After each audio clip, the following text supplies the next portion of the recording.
आप देख रहे हैं प्रोग्राम दस्तक रेहान तारिक के साथ। आज जिन स्टोरीज पर देंगे दस्तक उनमें शामिल है ईवान से एतमाद का वोट, कौन है साथ, किसके दिल में है खोट, वजीर आजम है पुरएतमाद, जीडीए के शिकवे, क्या डील कर रहा है बहादुराबाद, इदारों की आजादी का वादा, इलेक्शन कमीशन पर क्यों है धावा, अवामी नुमाइंदे करेंगे एतमाद, क्या अवाम भी हैं मीरे रियासत के साथ।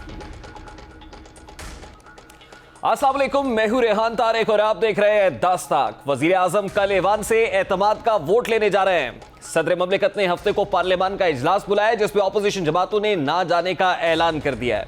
ऑपोजिशन के इस फैसले के बाद सागर सिद्दीकी की मशहूर गजल के चंद आशार बिल्कुल सादिक आ रहे हैं कि वो बुलाए तो क्या तमाशा हो, हम ना जाए तो क्या तमाशा हो, ये किनारों से खेलने वाले डूब जाएं तो क्या तमाशा हो, बंदा परवर जो हम पे गुजरी है हम बताएं तो क्या तमाशा हो। और फिर ऑपोजिशन शायद आज हुकूमत से कह रही होगी कि आज हम भी तेरी वफाओं पे मुस्कुराए तो क्या तमाशा हो। अब सदर ममलिकत ने तो अवामी नुमाइंदों को बुलाने का फैसला किया है क्योंकि आइन के आर्टिकल 91 के शक नंबर 7 के तहत उन्हें महसूस हो रहा है कि वजीर आजम ईवान का एतमाद खो चुके हैं। लेकिन दूसरी जानिब ऑपोजिशन क्या कह रही है, मौलाना फजलुर रहमान ने इस हवाले से क्या स्टेटमेंट दिया है कि वो ईवान में क्यों नहीं जाएंगे, जरा उसकी एक झलक भी आपके सामने रखता है। वज़ीर आज़म के लिए एतमाद का वोट लेने के लिए कौमी असम्बली का जो कल इजलास बुलाया गया है, हिज़्ब इख्तिलाफ का कोई रुकन कल के इजलास में शरीक नहीं हो। अब हफ्ते के रोज पार्लियामान के इजलास का कुछ मंजरनामा आपके सामने रखते हैं कि जिस वक्त वजीर आजम एतमाद का वोट ले रहे होंगे तो उस वक्त क्या मनाजिर देखने को मिलेंगे।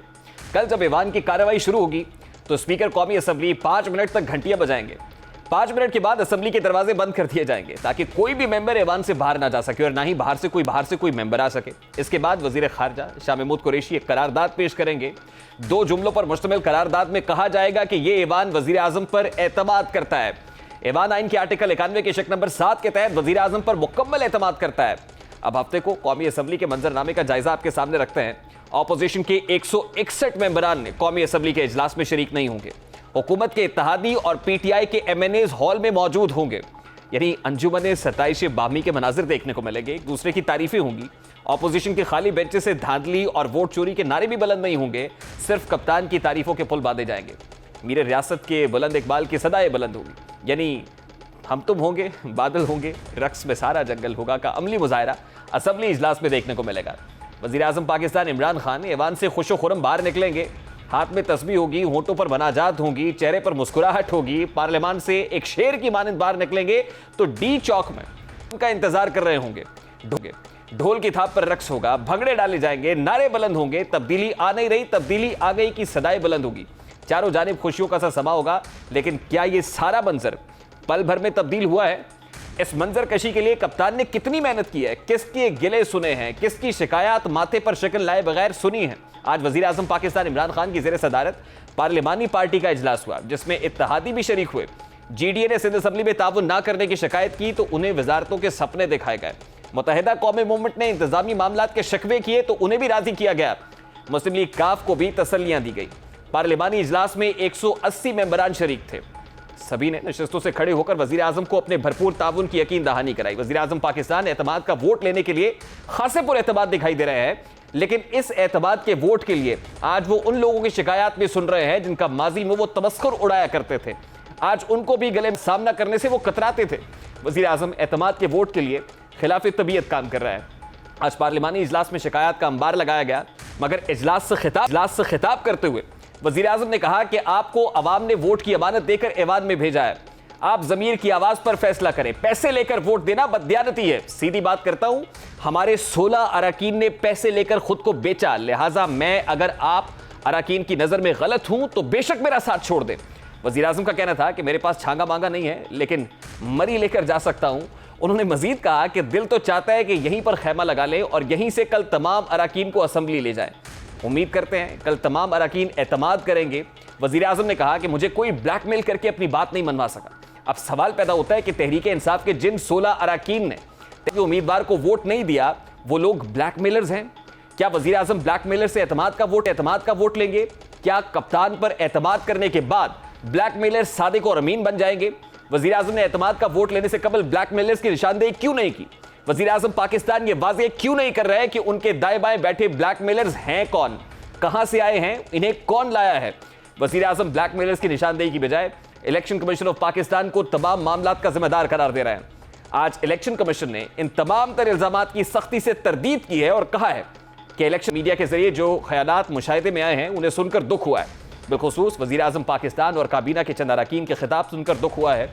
इलेक्शन कमीशन का कहना था कि ईसीपी एक आईनी और आज़ाद इदारा है। आइन और कानून जिसकी इजाज़त देता है वही इलेक्शन कमीशन का मयार है। किसी की खुशनुदी की खातिर आइन और कानून को नज़रअंदाज कर सकते हैं और ना तरमीम कर सकते हैं। एलामिया में कहा गया है कि इलेक्शन कमीशन बगैर किसी दबाव के आइन और कानून के मुताबिक फैसले करता है ताकि पाकिस्तानी अवाम जमहूरियत को फरोग मिलते हुए देख सके, फलता फूलता हुआ देख सके। इलेक्शन कमीशन की जानिब से जारी एलामिया में यह भी कहा गया है कि यह बात हैरान कुन है कि एक ही रोज, एक ही छत के नीचे, एक ही इलेक्टोरल में, एक ही अमले की मौजूदगी में जो हार गए वो नामंजूर और जो जीत गए वो मंजूर। क्या यह खुला तजाद नहीं है? एलामिया में सेनेट इलेक्शन के नताइज पर नाराज करते हुए कहा गया है कि यही जमहूरियत, आजादाना इलेक्शन और खुफिया बैलेट का हुस्न है जिसे पूरी कौम ने देखा है और यही आइन की मंशा थी। इलेक्शन कमीशन ने हुकूमती रवैये पर अफसोस का इजहार किया है तो हुकूमत की जानिब से भी जवाब आया है कि अफसोस की बजाय ये तो शर्मिंदगी का मकाम है। हुकूमत की तरफ से क्या रिएक्शन दिया गया है, जरा उसकी एक झलक भी आपके सामने रखता है। प्रेस रिलीज अभी जारी हुई है इलेक्शन कमीशन की तरफ से, ये गैर मुनासिब भी लगा है कि आप प्रेस रिलीज जारी करें प्राइम मिनिस्टर साहब के बयान के ऊपर। अब इसके ऊपर दुखी होने की तो बात नहीं है, मेरे ख्याल में इस पर तो थोड़ा सा शर्मिंदा होने की बात है। अब इलेक्शन कमीशन पर वार है, इदारों पर तंज है। एक ऐसी हुकूमत के दौर में ये सब कुछ हो रहा है जिसका यकीन था कि आज़ाद और खुद मुख्तार इदारे हैं उनके अपने दौरे हुकूमत में, जिसका वादा इदारों से सियासत का खात्मा था, जिसका ख्वाब मैंडेट का एहतराम था। इस हवाले से इमरान खान साहब क्या कहा करते थे, जरा उसकी एक झलक भी आपके सामने रखता है। इंसाफ के इदारे मजबूत करती है, अपनी अदलिया को मजबूत करती है। जो चोरों को पकड़ने के इदारे हैं, FIA, NAB, FBI, टैक्स के चोरों को पकड़, इन इदारों को मजबूत करती है। हमने इदारों को बिल्कुल आजाद छोड़ा हुआ है, वैसे ही हमारा नैब पे कोई कंट्रोल नहीं है। आपने उन मुजरिमों को भी बचा लिया, ये सीक्रेट बैलेट करवा के आपने हमारी जमहूरियत को नुकसान पहुंचाया है। सारे मुल्क के सामने पैसे चल रहे हैं, वो वीडियो चल रही है पैसे की। वो कुछ कोशिश की, क्या आपको ये नहीं पता कि आपकी जिम्मेदारी थी इन्वेस्टिगेट करने की? अब सवाल यह पैदा होता है कि इलेक्शन कमीशन पर दबाव कौन बढ़ा रहा है? क्या वाकई इलेक्शन कमीशन या दीगर इदारे दबाव में फैसले करते हैं? इदारों पर सियासी दबाव माजी में जब जब आया, तहरीक इंसाफ ने इसकी मजम्मत की है, इसके खिलाफ खड़े हुए हैं, इदारों को मजबूत करने का वादा किया। इलेक्शन कमीशन ऑफ पाकिस्तान पर माजी में भी दबाव डाले जाते थे और यह इदारा आज भी सियासतदानों के निशाने पर है। हिमायत में फैसला आने पर शादियाने बजाए जाते हैं, जबकि खिलाफ फैसला आने पर लफ्जी नश्तर चलाए जाते हैं, लफ्जी गोलाबारी होती है। यानी सियासतदान खुले तजाद का मुजाहिरा कर रहे हैं। इस हवाले से मरियम नवाज साहिबा माजी में क्या कहती रही हैं, आज क्या कह रही हैं, जरा उसकी एक झलक भी आपके सामने रखता है। ईसीपी जवाब दो, पाकिस्तान के साथ तारीख का सबसे बड़ा जुल्म जो सिलेक्टेड और सिलेक्टर्स ने किया था, आप बताओ कि आप इतने बड़े जुर्म में हिस्सेदार क्यों बने? क्या बिगाड़ा था इन मासूम पाकिस्तानियों ने आपका? जवाब तो ईसीपी को देना पड़ेगा। आपने इलेक्शन कमीशन को जिस तरह निशाना बनाया है, ये बड़ी गलत इसलिए बात है कि इलेक्शन कमीशन ने सुप्रीम कोर्ट के अंदर शो ऑफ हैंड्स के ऊपर या ओपन बैलेट के ऊपर अपनी जो राय दी थी वो उनकी जाती राय नहीं थी, वो उनकी कोई पर्सनल पोजीशन नहीं थी जो उन्होंने ली थी। वो आईने पाकिस्तान जो कहता है सीक्रेट बैलेट के बारे में, वो वाली पोजीशन थी। अब वही जुमले जो माजी में इमरान खान साहब और तहरीक इंसाफ हुकूमत मरियम नवाज साहिबा और उनकी जमात से मुताल्लिक कहा करते थे, आज वही तमाम तर स्टेटमेंट्स मरियम नवाज साहिबा की तरफ से हुकूमत के लिए आ रहे हैं। वो क्या कह रही है, जरा उसकी एक झलक भी रखते हैं आपके सामने। पूरी कौम को भी, इदारों को भी ये समझ आ गई है कि सिसिलियन माफिया क्या होते हैं, वो इदारों को किस तरह बदनाम करते हैं, इदारों को किस तरह प्रेशराइज करते हैं। मुस्लिम लीग नून को अब वो पुरानी वाली जमात ना समझा जाए जो चुप करके हाथ बांध के आपका जुल्म और जबर सह जाएगी और अपनी जबान नहीं खोलेगी। मुस्लिम लीग नून का भी कल्चर तब्दील हो गया है। अगर इस वक्त के मारूजी हालात को देखा जाए, सियासी मंजरनामे का जायजा लें तो हुकूमत बज़ाहिर शदीद दबाव में महसूस हो रही है। वज़ीर आज़म तो मेंबरान को मरी के सैर की ऑफर भी कर रहे हैं, खाने खिलाए जा रहे हैं, दावतें भी हो रही हैं, वादे हो रहे हैं, यकीन दहानियां कराई जा रही हैं। क्या हुकूमत ये सब किसी परेशानी के बायस कर रही है? क्या हवाओं का बदलता रुख हुकूमत को ऐसा करने पर मजबूर कर रहा है? मौलाना फजलुर रहमान PDM के सरबराह आज हवाओं के रुख से मुताल्लिक क्या कह रहे थे, वो दिखाते हैं जी। हवाओं का रुख तो कब से बदला हुआ है, जब हमने आज़ादी मार्च किया था उस वक्त से बदलना शुरू हो गया और अब तो उसके वाज़ेह असरात नजर आ रहे हैं। अब इस वक्त इसी मामले पर बात करेंगे। पाकिस्तान तहरीक इंसाफ के मरकजी रहनुमा फरूख हबीब साहब ने हमें ज्वाइन कर लिया है। बहुत बहुत शुक्रिया फरूख हबीब साहब आपके वक्त के लिए। फरूख हबीब साहब, आपके दौरे हुकूमत में इदारों की आज़ादी का क्रेडिट खुद वज़ीर आज़म इमरान खान साहब लिया करते हैं। आज उन्हीं में से एक अहम इदारा इलेक्शन कमीशन ऑफ पाकिस्तान ये कह रहा है कि हमें आज़ादाना तौर पर काम करने दिया जाए, तो इलेक्शन कमीशन ऑफ पाकिस्तान पर दबाव कौन डाल रहा है फरूख हबीब साहब? देखिए, बात यह है, जहां तक रही बात इदारों की आज़ादी के हवाले से, आज भी हम उस बात के ऊपर कायम हैं और आज भी हम इदारों की आज़ादी के हवाले से अपने उसी मौक़िफ़ के ऊपर कायम हैं। जहां तक रही बात सेनेट के इंतखाबात के हवाले से, देखें जहां तक मामला है, आप देखें कि यूसुफ रज़ा गिलानी के साहबजादी वीडियो सामने आती है जिसमें वोट ज़ाया करने का तरीक़ाकार बता रहे हैं, जिसमें वो लेन देन के मामला तय कर रहे हैं, जिसमें सिंध के वज़ीर बल्दियात नासिर हुसैन शाह साहब की वीडियो भी मौजूद है। और बल्कि कल तो मरियम साहिबा ने कहा कि ये नोट नहीं चला, ये टिकट चला है। अब आप देखें कि सुप्रीम कोर्ट ने इलेक्शन कमीशन को ये पाबंद बनाया कि आइन का आर्टिकल 218 है जो आपको कहता है कि आपने करप्ट प्रैक्टिसेस को गार्ड करना है, इंतखाबात को ऑनेस्टली, फेयरली, जस्टली आपने कंडक्ट करना है। अब आप आ जाएं, जो इलेक्शन एक्ट है, जो इनकी आज की प्रेस रिलीज है, उन्होंने कहा कि हम उस कानून के पासदार हैं, हम भी समझते हैं पासदार हैं, लेकिन वही कानून आपको ये कहता है, उसकी शिक नंबर 167 आपको कहती है इलीगल प्रैक्टिसेस के हवाले से कि आप किसी को लालच नहीं दे सकते। शिक नंबर 168 आपको कहती है कि आप किसी को ब्राइब नहीं कर सकते, जो रिश्वतें वो तय हो रही थी। शिक नंबर 170 आपको ये कहती है कि आप किसी को इंड्यूस नहीं कर सकते, जो मरियम साहिबा तो फरूख हबीब साहब, इलेक्शन कमीशन के सामने जो एतराज़ात आपने रखे हैं, इलेक्शन कमीशन ने समाअत के लिए उसे 11 मार्च को मुकर्रर कर दिया है। क्या जो डिसीजन फरूख हबीब साहब, जो decision election commission of Pakistan दे रहा है, बात है, मेरी तरफ बात मुकम्मल होना, देखें खुशाइंद बात है अगर इलेक्शन कमीशन ने समाअत के लिए इसको फिक्स कर दिया है। हम तो इंतखाबात से एक रोज कबल गए थे, इन तमाम चीजों की जरूरत ही ना पड़ती कि अगर बर वक्त जो है इनकी समाअत कर ली जाती, इसके ऊपर जो है वो एक्शंस ले लिए जाते। दस्का के अंदर 20 पोलिंग स्टेशंस के ऊपर ऑपोजिशन मांगती है रीपोलिंग, आप पूरा इंतखाबात में रीपोल कर देते हैं, चले आपका फैसला, हमने उस फैसले को। अच्छा फरूख हबीब साहब, अगर इलेक्शन कमीशन ऑफ पाकिस्तान कुछ डिलेज कर रहा है आपकी नजर में, या कुछ फैसले आपकी तवक्को के बरखिलाफ आ रहे हैं, तो क्या इलेक्शन कमीशन ये तमाम डिसीजंस किसी दबाव में कर रहा है, किसी के कहने पर कर रहा है? नहीं, देखें बात ये है, हम सिर्फ इलेक्शन कमीशन के सामने हमारी यही इस्तदा है कि जो इलेक्शन एक्ट 2017 के अंदर कानून मौजूद है, उस कानून के ऊपर आप अमल दरामद करें। ये नहीं हो सकता कि खुलेआम ज़मीरों के सौदे किए गए हों, खुलेआम लोगों को नोटों के जरिए उनके वोट को खरीदा गया हो। और ये भी तो एक तजाद है ना कि एक हाउस के अंदर 174 वोट मिल रहे हैं, दूसरे ही कैंडिडेट को एक वक्त में डाले उसको 164 वोट मिल रहे हैं। ये जमीर की आवाज नहीं है, ये नोटों की आवाज है। इसी हवाले से तो ओपन एंड ट्रेसेबल बैलेट की बात हो रही थी। और सुप्रीम कोर्ट की आप हदायत को कैसे नजरअंदाज कर सकते हैं जो ये कहती थी टेक्नोलॉजी का इस्तेमाल करें। तो फरूख हबीब साहब, आज इलेक्शन कमीशन ऑफ पाकिस्तान ने प्रेस रिलीज में कह दिया ना कि अगर किसी को एतराज है हमारे फैसलों से तो वो आइन का रास्ता ले। आज तो इलेक्शन कमीशन ने वाजे कर दिया कि फिर आप आइन का रास्ता ले, हम पर जो है वो उसका प्रेशराइज ना किया जाए, हमें आजादाना तौर पर काम करने दिया जाए। तो आप ये कह रहे हैं किसी का प्रेशर तो है इलेक्शन कमीशन पर? फिर देखिए बात यह है कि हम किसी इदारे को प्रेशराइज नहीं करना चाहते, ना हमने कभी ऐसा काम किया, ना ये हमारा रवैया है। हम तो ये कहते हैं कि आप आइन के मुताबिक करें। आपने 226 पे अमल दरामद करवा लिया, अब आप 218 के ऊपर भी अमल दरामद करवाएं ना, जो कहता है कि आपने चोरी को चोरी होने से पहले रोकना है, बाद में चोर को ना ढूंढते फिरें। आप तो देखिए इलेक्शन कमीशन को प्रेशराइज नहीं कर रहा है। क्या आप ये इन्वेस्टिगेट करेंगे, जानने की कोशिश करेंगे कि इलेक्शन कमीशन को फिर प्रेशराइज कौन कर रहा है, कि इलेक्शन कमीशन को कहना पड़ रहा है कि हमें अपना काम आजादाना तौर पर करना था?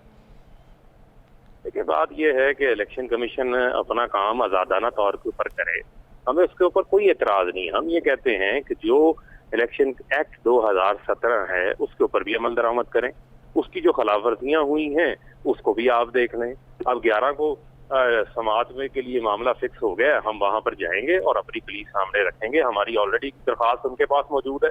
तब तक इनको चाहिए कि यूसुफ रज़ा गिलानी का जो इलेक्शन एक्ट की शिक नंबर 9 है उनका नतीजा को रोकें, अदमी नोटिफिकेशन ना जारी करें।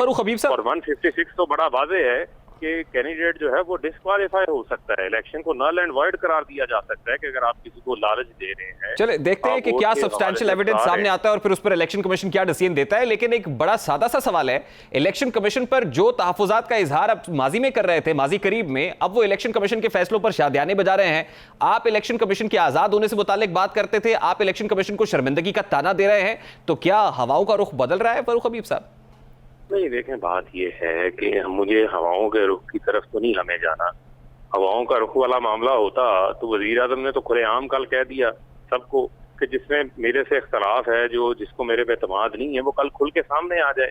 आप देखें कि जहां सीक्रेट बैलेट होता है वहां अपोजिशन आगे आ जाती है क्योंकि वो उनको सूट करता है। जहां पर सीक्रेट बैलेट नहीं है, अदम एतमाद में सीक्रेट बैलेट नहीं है, हाउस डिवाइड होता है 2 हिस्सों में, वहां पर भाग गई है अपोजिशन। लेकिन उसके साथ साथ वजीर आजम को उन 16 MNAs का भी पता है जो डेविएट हुए हैं, पार्टी पॉलिसी की खिलाफ वर्जी की है। क्या उन 16 MNAs के अगेंस्ट कोई एक्शन लिया वजीर आजम? 16 तो वो हैं जो 16 हमारे वोट कम हुए, हमें यहाँ तक पता है। अब हम पीडीएम को कहते हैं कि आप नाम बता दें ना, वोट तो पीडीएम ने खरीदे हैं, तो पीडीएम हमें नाम भी बता दे, उनकी लिस्ट भी जारी कर दे जिनके वोट उन्होंने खरीदे हैं। चलिए, लेकिन वो आपके MNA है, मेरा ख्याल है आपकी नाक के नीचे आपके लिए बहुत आसान है। मीडिया को भी चाहिए, आपके लिए तो बहुत आसान है क्योंकि आपकी अपनी सफों के अंदर वो लोग हैं, तो आपको चाहिए कि अपनी सफों में मौजूद उन काली भेड़ों को निकाले, आइडेंटिफाई करें, उनके खिलाफ एक्शन लेके प्रेसिडेंट सेट करें। तो उस चीज का हम तो हमारे पास जो इन्फॉर्मेशन होगी उसके तहत हम तो तयन करेंगे। पिछली बार तो वीडियो सामने आ गई थी, अब भी अगर कोई ऐसी चीज सामने आती है इसका मतलब है इसका मतलब है वो लोग जिन्होंने आपको धोखा दिया, डिसीव किया, उन्हीं से आप कल एतमाद का वोट ले रहे होंगे। नहीं, देखें बात ये है कि वजीर आजम के साथ तो किसी ने वजीर आजम के साथ धोखा तो नहीं किया। वजीर आजम के ऊपर तो कल एतमाद का वोट आ रहा है ना। हफीज शेख साहब वजीर आजम के उम्मीदवार नहीं थे। कितने लोग वजीर आजम के साथ हैं, कितने नहीं। हफीज शेख साहब वजीर आजम के मैदान में उतारे हुए उम्मीदवार नहीं थे। देखें वो जितने भी उम्मीदवार होते हैं सेनेट के, उनको टिकट पार्टी देती है। लेकिन फारूक हबीब साहब, वजीर आजम को क्यों महसूस हो रहा है कि एतमाद का वोट ईवान से लेना चाहिए, अगर आप ये कह रहे हैं कि उसमें वजीर आजम को कोई मदद नहीं? देखिए बात ये है, अगर आप इमरान खान की 22 साल जद्दोजहद देखें और उनका सारा करियर देखें, इमरान खान कभी ब्लैकमेल नहीं होता, खासतौर पर इन चोरों पे हम ब्लैकमेल होंगे। हमारा तो सियासत का मकसद ये नहीं है ना, हम इक़्तिदार के साथ चिमटे लोग तो नहीं है। हम तो कहते हैं आए खुले मैदान में, ये घोड़े का मैदान है। आप दुरुस्त फरमा रहे हैं, लेकिन वजीर आजम ने कल जो कौम से खिताब किया उसके अंदर ये कहा कि ये जमहूरियत है, ये डेमोक्रेटिक प्रोसेस है जिसके अंदर ये सब कुछ होता है। इसका मतलब ये है कि वजीर आजम इमरान खान, उनकी हुकूमत वीक ग्राउंड्स पर तो है क्योंकि उनके पास उस तरह की क्लियर मेजोरिटी नहीं आई 2018 के आम इंतखाबात के अंदर। आप तो आईनी तरमीम करने के लिए भी ऑपोजिशन के मरहूने मिन्नत होते हैं। फारूक हबीब साहब, मेरा सवाल ले लें, क्या आपको ये नहीं करना चाहिए था? वजीर आजम असम्बलियां डिसॉल्व करते और कहते कि ठीक है, मैं अवाम का वोट लेकर आऊंगा, अवाम का मुझ पर एतमाद है, दोबारा इंतखाबात होंगे, हम क्लियर मेजॉरिटी के साथ आएंगे ताकि हम बेहतर पोजीशन में हो कि हम आईनी तरमीम भी कर सके और अपने मुताबिक जो है वो इस हवाले से इदारों को भी बेहतर कर सकें। देखिए वो तो जब भी आइंदा इंतखाबात होंगे वो भी ख्वाहिश इंशाल्लाह पूरी होगी और इंशाल्लाह हम आगे जो है वो बड़ी मेजॉरिटी के साथ वापस आएंगे आइंदा इंतखाबात के अंदर। और मैं आपको ये भी बात बताता चलूं, जब आप कोalition गवर्नमेंट में होते हैं तो उस वक्त आप बहुत सारे, खास तौर के ऊपर वो गवर्नमेंट जो रिफॉर्म्स करना चाह रही हो, उसके रास्ते के अंदर बहुत सारे चैलेंजेस होते हैं। हमने पिछले 2.5 साल में बड़े बड़े चैलेंजेस से निपटे हैं। हमने मुल्क जो माशी हुई, जी मैं ये कह रहा हूं कि अगर क्लियर मेजॉरिटी से आएंगे तो इन चैलेंजेस से छुटकारा पा लेंगे, जिंदगी को बेहतर की है। बिल्कुल ठीक है, बहुत शुक्रिया फारूक हबीब साहब आपके कीमती वक्त के लिए। पाकिस्तान तहरीक इंसाफ के मरकजी रहनुमा हमारे साथ मौजूद थे, गुफ्तगू आपने सुनी है जी। अभी एक ब्रेक लेंगे और ब्रेक के बाद जब वापस आएंगे तो नाराज इत्तेहादियों से मुताल्लिक फारूक हबीब साहब बात कर रहे थे। नाराज इत्तेहादियों से क्या वादे किए गए हैं कि पार्लियामान में वजीर आजम को एतमाद का वोट देंगे, इस पर बात करेंगे। इस ब्रेक के बाद हमारे साथ रहिएगा।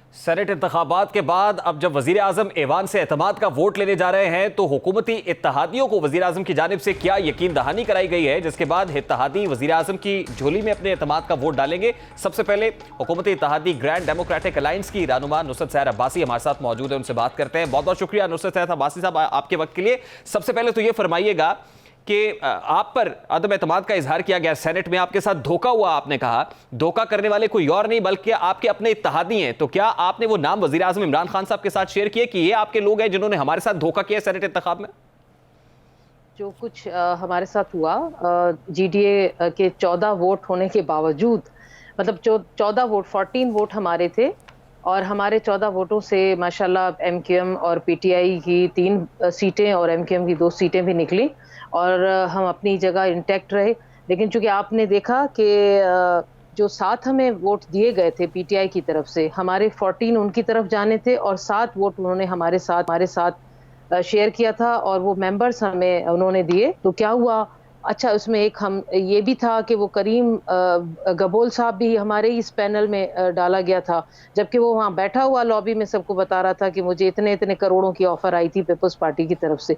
तो ये सारी चीज़ें जब अचानक उसी दिन ये सब कुछ सारा हो रहा था, तो हमारी तो उस वक्त हालत वाकई वो हो रही थी, लेकिन फिर भी एक उम्मीद थी कि नहीं ऐसा नहीं होगा।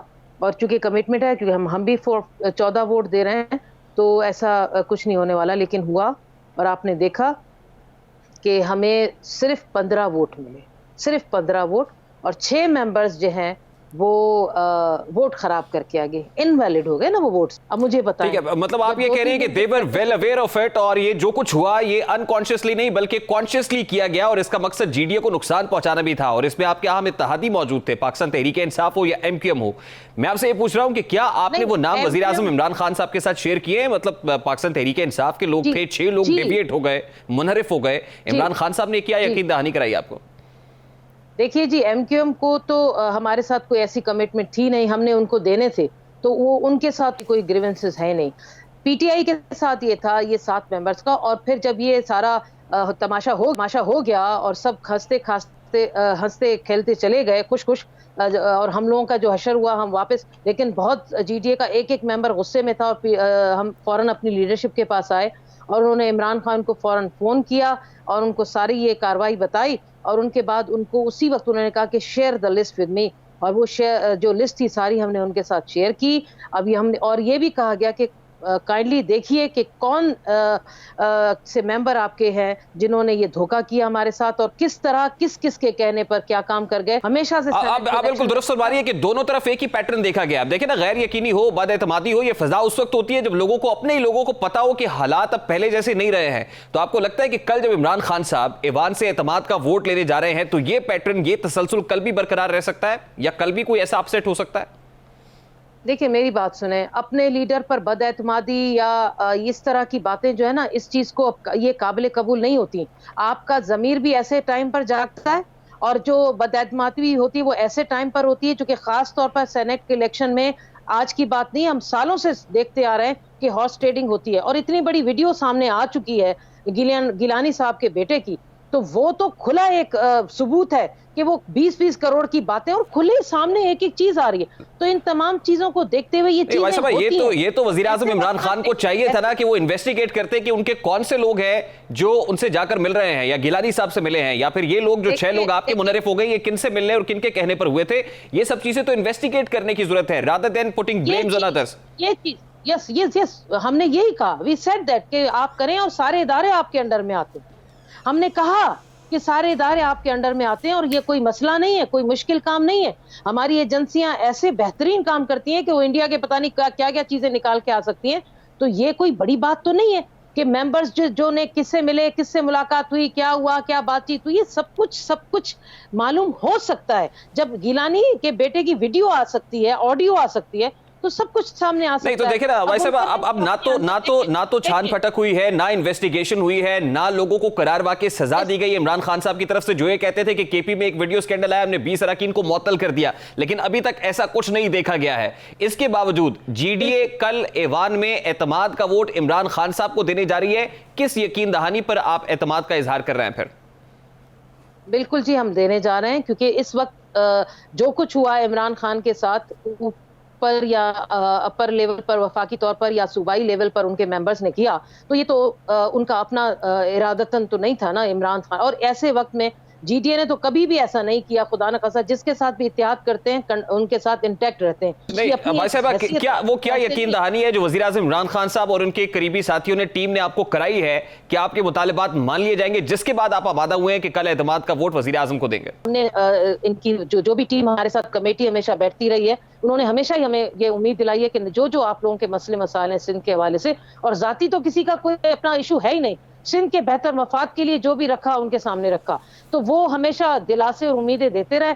अभी यही हुआ, लेकिन ऐसा नहीं है कि खुदा न खासा ऐसे वक्त में हम उनको ब्लैकमेल करें कि नहीं आप अगर ये मुतालबात माने नहीं। इसलिए हमारे साथ जो हुआ सो हुआ, कुर्बानी जीडीए से ले ली गई, वो दे दी गई, वो हुआ। लेकिन ये हुआ कि हमारी इस कुर्बानी से कम से कम पीपल्स पार्टी के जो सरप्राइज था, वो सीटें उनसे पूरी छीन ली गई, वो नहीं गई उनके पास, जो कि सीएम ने कहा था कि मैं इतनी सीटें दूंगा, वो हुआ। लेकिन हाँ, उसमें हम कुर्बानी का बकरा बन गए, सो बन गए। लेकिन ऐसा नहीं कि खुदा न खासा हम उनको थ्रेट देंगे। इमरान खान साहब को हमारे मुल्क के वजीर आज़म है, हमने इत्तेहाद किया है। पीर साहब ने ठीक है, बहुत बहुत शुक्रिया आपके वक्त के लिए। जीडीए की रहनुमा नुसरत सहर अब्बासी हमारे साथ मौजूद थी। इस वक्त पाकिस्तान तहरीक इंसाफ की एक और अहम इत्तेहादी एमक्यूएम पाकिस्तान के रहनुमा ख्वाजा इजहारुल हसन हमारे साथ मौजूद है। बहुत बहुत शुक्रिया ख्वाजा इजहारुल हसन साहब आपके वक्त के लिए। सबसे पहले तो ये फरमाइएगा कि आज एमक्यूएम पाकिस्तान का वक्त वजीर आज़म से मिला, क्या वजीर आज़म ने तमाम तर मुतालिबात मान लिए हैं? वो जो रिजर्वेशन एमक्यूएम के हैं, क्या वो अब दूर हो गए, जिसके बाद आप यकीन दहानी करा के आए हैं कि आप एतमाद का वोट वजीर आज़म की झोली में डालेंगे? बिस्मिल्लाहिर्रहमानिर्रहीम, बहुत शुक्रिया। देखिए, सबसे पहली चीज़ ये कि सेनेट में हम पीटीआई के इत्तेहादी थे और अभी 2 दिन कबल ही सेनेट हुआ है। हमने सिंध असेंबली में भी और फेडरल गवर्नमेंट में भी पीटीआई के उम्मीदवारों को अपनी तरजीही वोट दिया है।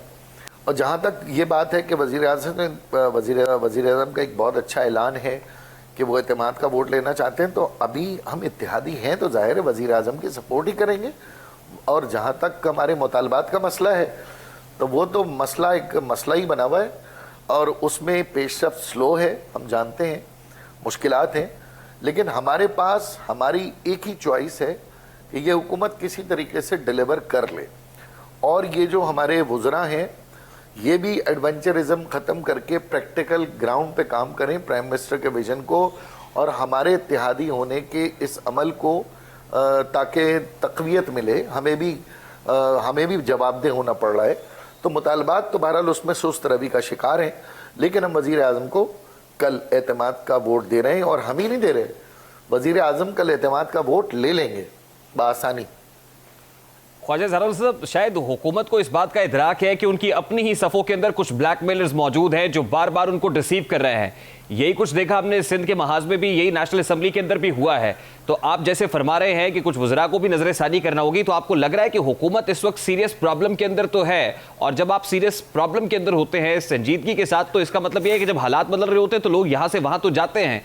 तो ये मामला और कितनी देर तक बरकरार रहेगा अगर यही संजीदगी रहती है? तो बिल्कुल आपने दुरुस्त फरमाया। हमारे यहाँ सियासी अलमिया ये है कि रोज़ रातों रात ना सिर्फ अपना फ़िलासफ़ी, आइडियोलॉजी, पार्टी फटाफट बदल लेते हैं और मुल्क का मफाद बालाए ताक रख कर अपने मफाद को तरजीह दे देते हैं।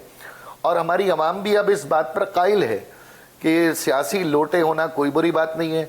हमारी अवाम को भी ये बावर करा दिया गया है मसनूई तरीके से कि करप्शन करना अब सियासतदानों का हक़ है। गरीब आदमी गरीब से गरीब तर होता जाए, लेकिन ये वज़रा अमीर से अमीर तर और वडेरे जागीरदार सरमाएदार असेंबलियों में सबके ठेकेदार बने रहेंगे और अरबों खरबों का गेम चलता रहेगा।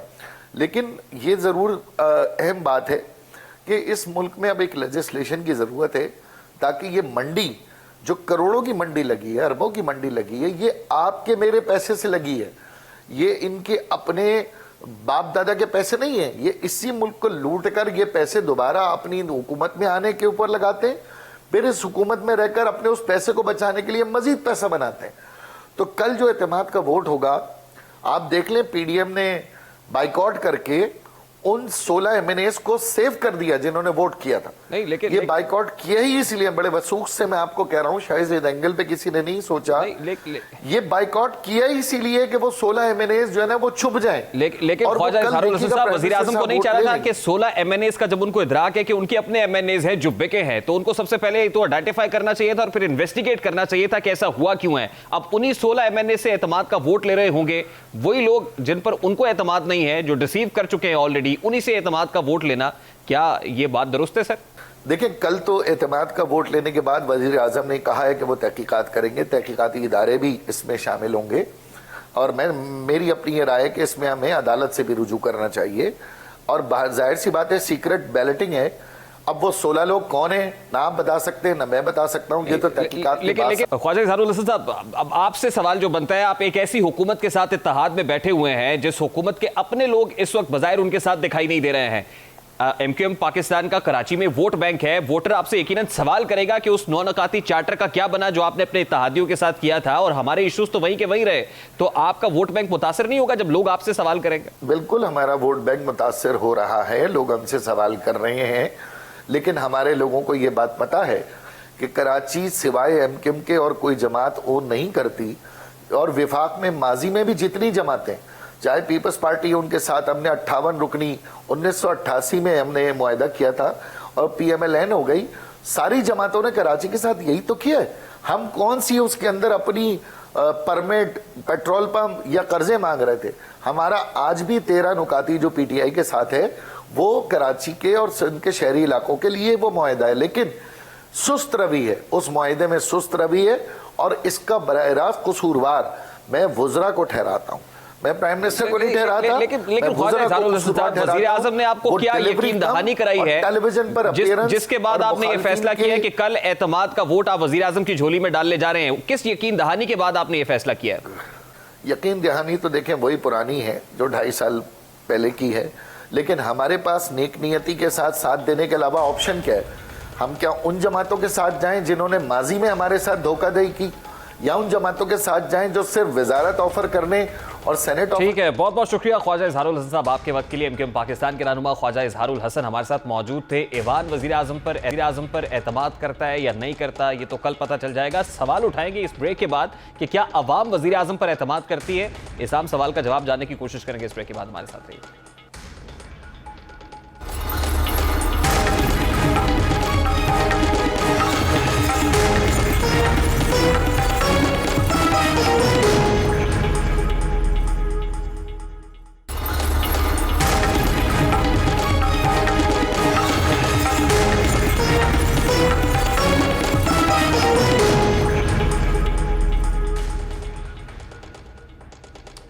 अदम एतमाद है या मेंबरान पार्लियामेंट कायदे ऐवान पर मुकम्मल एतमाद करते हैं? हुकूमत को अददी अक्सरियत हासिल है या ऑपोजिशन अपने अपने पत्ते शो करेगी? तब्दीली पंजाब से आएगी या चेयरमैन सेनेट के इंतखाब के लिए एक और अपसेट होगा? ऑपोजिशन का लॉन्ग मार्च होगा या हुकूमत इत्तेहादियों को बचाने के लिए कोशिश करेगी? पार्लियामेंट की राहदारियों से हेडलाइंस तक हर जगह यही मौजू ज़ेरे बहस है, लेकिन सवाल पैदा होता है कि सारी सियासी बहस के दौरान आम आदमी की जिंदगी पर क्या फर्क पड़ेगा? क्या सियासी अफरा तफरी के दौरान महंगाई पर काबू पाया जा सकेगा? क्या सियासी बयानबाजी के दौरान बेरोजगारी के खात्मे के लिए इकदाम उठाए गए हैं? क्या हल्कों की सियासत से सेनेट के इंतखाबात तक अवाम के बारे में सोचा गया है? आज इदारे शुमारियात ने गुज़श्ता हफ्ते के दौरान आम आदमी के रोज़ो शब से मुतालिक एक रिपोर्ट जारी की है। इदारे शुमारियात के मुताबिक इस वक्त मुल्क में महंगाई की शरह 14.95% हो गई है। महंगाई की शरह में यह इजाफा खाने पीने की अशिया की महंगी होने के बायस हुआ है। इदारे शुमारियात के मुताबिक इस हफ्ते खाने पीने की 22 अशिया की कीमतों में इजाफा हुआ है। मीर रियासत वज़ीर आज़म इस्लामी जमहूरिया पाकिस्तान मोहतरम इमरान खान, हफ्ते को तो आप ऐवान से एतमाद का वोट लेंगे। आपकी टीम गुज़श्ता 2 दिनों से मुसलसल राब्तों में मसरूफ है। अवामी नुमाइंदों को इस्लामाबाद तलब किया गया है। उम्मीद है कि आप एतमाद का वोट लेने में कामयाब हो जाएंगे, मगर आपको, आपकी काबीना को, आपके मेंबरान को अवाम ने मुंतखब किया है। क्या महंगाई की इस शरह पर वो आप पर एतमाद करते हैं? अवाम से अपने बात की है, अवाम क्या कहते हैं, ज़रा उसकी एक झलक आपके सामने रखता है। देखिए, कारकर्दगी तो सबके सामने है जो उसकी है, बाकी रह गया वोट की बात एतमाद का, तो वो उन लोगों से लेने जा रहा है जिन्हें वो कहता है जी बिक गए हैं, ये चोर हैं, ये बिकाऊ हैं, उनसे एतमाद का वोट भी लेने जा रहे हैं। ये तो बड़ी अजीब सी बात है। इमरान खान जिस तरह से काम कर रहे हैं तो शायद मिल ही जाए। मिलना चाहिए, ज़रूर मिलना चाहिए। उन्होंने 2-2.5 साल में जो मेहनत की है उसका कुछ ना कुछ तो क्रेडिट उनको जाना चाहिए। फेंक देना चाहिए। जितनी जलालत आवाम उसकी वजह से झेल रही है ना, महंगाई, पेट्रोल देख लें, और इससे मैं कहता हूँ खान साहब माफ़ कर दो। हम तो दुआ करेंगे कि अल्लाह ताला करे कि कोई भी MNA इनको वोट ना दे और हमारे सर्स पे ये मुसल्लत जो किया है इससे हमारी जान छुट जाए। अवाम का मुंतखब नुमाइंदों की जो एतमाद हासिल कर रहे हैं वज़ीर आज़म, लेकिन आवाम का एतमाद वो खो चुके हैं। जो वो वादे करके आए, जो चीज़ें बोल के आए, उसके सारी चीज़ें अपोजिट की। ना इमरान खान को एतमाद का वोट मिलेगा तो नहीं, आवाम को भी इस पे एतबार नहीं। ज़रूर मिलना चाहिए, उसका हक है। अभी उसने 3 साल लगाए हैं, मज़ीद 2 साल रहते हैं। नो मिलना चाहिए सर। ये तो इमरान खान अभी 3 साल के गुजरे, 2 साल और भी रहते। किसी सूरत में नहीं देना चाहिए, इसलिए कि वो कह रहे हैं कि यूसुफ रज़ा गिलानी अगर वोट ले के अगर बारी अक्सरियत से अगर सेनेटर बनने को जा रहा है, वो कह रहे हैं कि इन्होंने धांधली की है, तो ये भी धांधली होगी। मीर रियासत अवामी नुमाइंदे आप पर एतमाद कर देंगे, वो पार्टी पॉलिसी को मद्देनजर रखेंगे, उन्हें नाअहली और पार्टी से निकाले जाने का खौफ होगा। लेकिन मीर रियासत इन अवामी नुमाइंदों ने दोबारा अवाम में जाना है, अवाम से एतमाद का वोट लेना है, क्योंकि अवाम के वोटों ने उन्हें इस काबिल बनाया है कि वो आपके मीर रियासत की कुर्सी तक आपको पहुंचा सकें। लेकिन मीर रियासत जब अवाम बढ़ती हुई महंगाई, गुर्बत और बेरोजगारी से तंग आ जाती है तो उसे सियासी अफरा तफरी से गर्ज नहीं होती है। आपके साथ पार्लियामेंट में क्या बीती इस बारे में भी नहीं सोचती है, उसे तो किसी निजात दहिंदा की तलाश होती है।